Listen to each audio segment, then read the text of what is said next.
آپ 40 سال کے ہو جائیں تو سمجھ جائیں کہ زندگی کی اثر ہو چکی ہے۔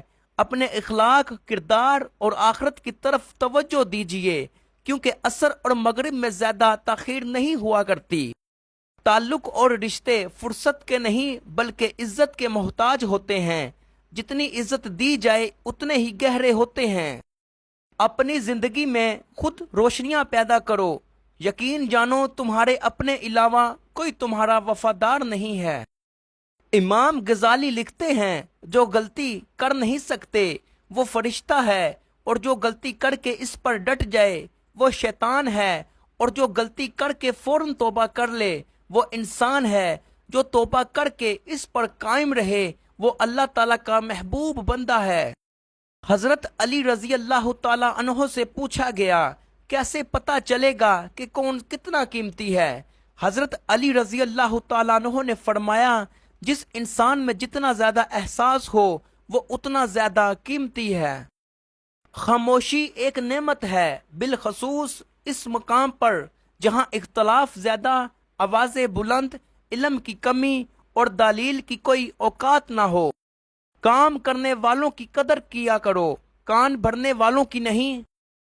جب کوئی دل دکھائے تو چپ رہنا سیکھے، کسی کو واپس جواب دے کر اس کے لیول تک نہ جائے، اور اپنی زبان خراب مت کریں۔ اپنے حصے کا جواب وقت کو دے دیجئے، وقت یقیناً آپ سے زیادہ بہتر جواب دے گا۔ کبھی بھی کامیابی کو دماغ میں اور ناکامی کو دل میں جگہ نہ دینا، کیونکہ کامیابی دماغ میں تکبر اور ناکامی دل میں مایوسی پیدا کر دیتی ہے۔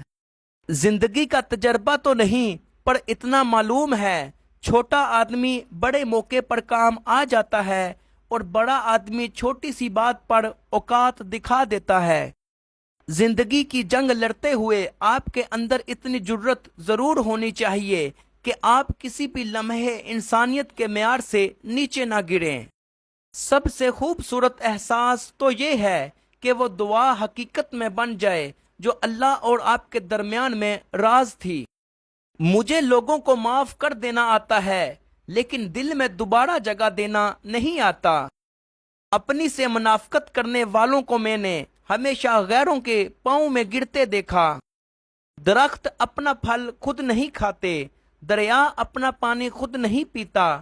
پتہ ہے کیونکہ دوسروں کے لیے جینا ہی اصل زندگی ہے۔ کتنا خوش نصیب ہے وہ شخص جسے گناہ واقعہ گناہ لگتا ہو، اور وہ اسے چھوڑنے کی طرف میں دن رات دعا اور کوشش میں لگا رہتا ہے۔ عاجزی میں کامیابی، تکبر میں ناکامی، سچ میں خوشی، جھوٹ میں پریشانی، صبر میں برکت، غصے میں نقصان، گناہ میں بیماری، اور استغفار میں شفا ہے۔ الفاظ چابیوں کی مانند ہے، ان کا صحیح استعمال کر کے لوگوں کے منہ بند یا دل کھولے جا سکتے ہیں۔ بغیر دوائیوں کے سوتے ہو، صبح بغیر تکلیف کے اٹھتے ہو، بغیر کسی سہارے کے آتے جاتے ہو، بغیر کسی پرہیز کے کھاتے پیتے ہو، تو کہہ دو نا الحمدللہ۔ کام چاہے کاروباری یا دین کا ہو، مشورے کی عادت ڈالو، اس میں بہت سی فضیلتوں کے علاوہ اس میں محبت پیدا ہوتی ہے۔ حضرت علی رضی اللہ تعالیٰ عنہ نے فرمایا، 3 انسان 3 چیزوں سے محروم رہیں گے، غصے والا صحیح فیصلے سے، جھوٹ عزت سے، اور جلد باز کامیابی سے۔ زرد پتے جہاں سے ٹوٹے ہیں، سبز پتے وہیں سے نہیں نکلیں گے۔ مشکل وقت دنیا کا سب سے بڑا جادوگر ہے، جو ایک لمحے میں آپ کے چاہنے والوں کے چہروں سے نقاب ہٹا دیتا ہے۔ اچھی باتیں پڑھنے کی عادت ہو تو اچھی باتیں کرنے کی عادت خود بخود بن جاتی ہے۔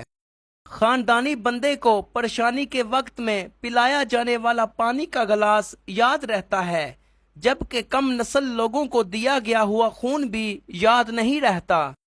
برداشت بزدلی نہیں بلکہ زندگی کا ایک اہم اصول ہے۔ جس دل میں قوت برداشت ہو وہ کبھی بھی ہار نہیں سکتا۔ اپنے رب کو یہ نہ بتاؤ کہ تمہاری مشکل کتنی بڑی ہے، بلکہ اپنی مشکل کو بتاؤ کہ تمہارا اللہ کتنا بڑا ہے۔ اگر آنکھ کی بینائی ختم ہو جائے تو انسان رات اور دن میں فرق نہیں کر سکتا۔ اسی طرح اگر انسان دل کا اندھا ہو جائے تو وہ حق اور باطل میں فرق نہیں کر سکتا۔ رشتوں اور تعلقات کی بقا کے لیے رابطے ضروری ہوتے ہیں۔ نظر انداز کرنے سے تو اپنے ہاتھوں سے لگائے ہوئے درخت بھی سوکھ جاتے ہیں۔ پانی اور نماز ایک جیسے ہیں۔ پانی محتاج نہیں پینے والوں کا اور نماز محتاج نہیں پڑھنے والوں کی، دونوں کے لیے پیاس ضروری ہے۔ جسم کی پیاس کے لیے پانی، روح کی پیاس کے لیے نماز۔ اللہ سبحانہ و تعالی آپ کی روح کو ہمیشہ نماز کا طلبگار رکھے، آمین۔ اللہ کو بتایا کریں اپنے دل کی کیفیت، اسے بتایا کریں کہ آپ کیا محسوس کر رہے ہیں، کتنی تکلیف میں ہیں۔ آپ یقین کریں وہ بہت پیار سے سنے گا۔ اس کے سننے، اس کے سامنے رو لینے سے ہی آپ کے دل میں سکون اترے گا۔ بے شک وہ دلوں کا ہمراز ہے۔ میری زندگی میں سب سے بڑی تبدیلی تب آتی تھی جب میں نے خود کو سمجھ لیا کہ جو چیز ہماری نہیں وہ ہمارے ہونٹوں کے بیچ میں سے بھی چھین لی جائے گی۔ دو قسم کے لوگ کبھی عزت دار نہیں ہو سکتے، ایک چمچہ گیر اور دوسرا منافق۔ درخت بوڑھا ہو کر پھل بھی نہ دے، سایہ ضرور دیتا ہے۔ کاش یہ بات اولاد کو وقت پر سمجھ آ جائے۔